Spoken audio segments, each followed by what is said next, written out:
Washington, D.C. awakens each spring under a canopy of delicate white blossoms. These flowers are more than a sign of a new season. They represent hope, renewal, and the enduring spirit of the American nation. From the cherry trees along the tidal basin to the magnolias on historic avenues, these blooms create a sense of peace and optimism. They soften the hard marble of monuments, reminding all of the natural beauty that frames the nation's political heart. Within this landscape, one garden stands out: the White House Rose Garden. Located just outside the Oval Office, it's been the backdrop for pivotal moments in American history. The garden's white blossoms project clarity, peace, and solemn purpose, creating a serene stage for the nation's most important business. When a president stands in the Rose Garden, the setting communicates calm authority and thoughtful deliberation. The white blossoms are not mere decoration. They're a vital part of the White House's narrative, offering grace to the immense weight of presidential duties. The White House Rose Garden story began long before its modern fame. In the early 1900s, the area was home to stables and utilitarian buildings. First Lady Edith Roosevelt transformed it into a colonial-style garden, bringing order and beauty to the grounds. In 1913, First Lady Ellen Wilson commissioned the first formal rose garden, making it a personal sanctuary for the first family. The most iconic transformation came in 1962, when President John F. Kennedy envisioned a space for official ceremonies and diplomacy.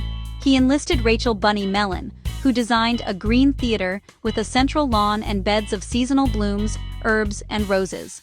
Crabapple trees and magnolias provided structure and seasonal beauty. Mellon's design was elegant and practical, creating a versatile outdoor room for the modern presidency. The Kennedy redesign cemented the Rose Garden's status as a symbol of American grace and power. Its legacy endures as a stage for history and a reflection of presidential vision.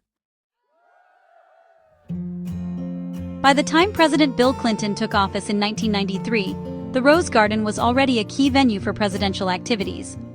Clinton recognized its power as a communication tool, authoritative yet accessible, formal yet natural. He used the garden more than many predecessors, making it his preferred stage for addressing the nation. The blooming flowers and green lawn softened difficult news and amplified celebrations, making his messages more impactful. The garden became the go-to location for major announcements, diplomatic ceremonies, and key appointments. Clinton's frequent use transformed the public's perception, making the Rose Garden a familiar setting in American homes. It became a central symbol of the presidency's connection to the people. President Clinton took a personal interest in the Rose Garden's appearance, ensuring it was visually striking for media events. His administration emphasized white blossoms, roses, lilies, tulips, for their crisp contrast and uplifting atmosphere. White flowers photograph beautifully, providing clarity and brightness even on overcast days. Symbolically, white represents peace, purity, and new beginnings, messages Clinton wanted to reinforce during major announcements. The garden became a carefully managed television set, with every detail considered for visual impact.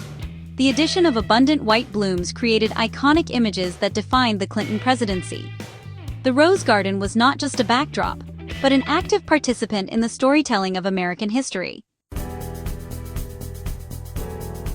The Rose Garden witnessed some of the Clinton era's most historic moments.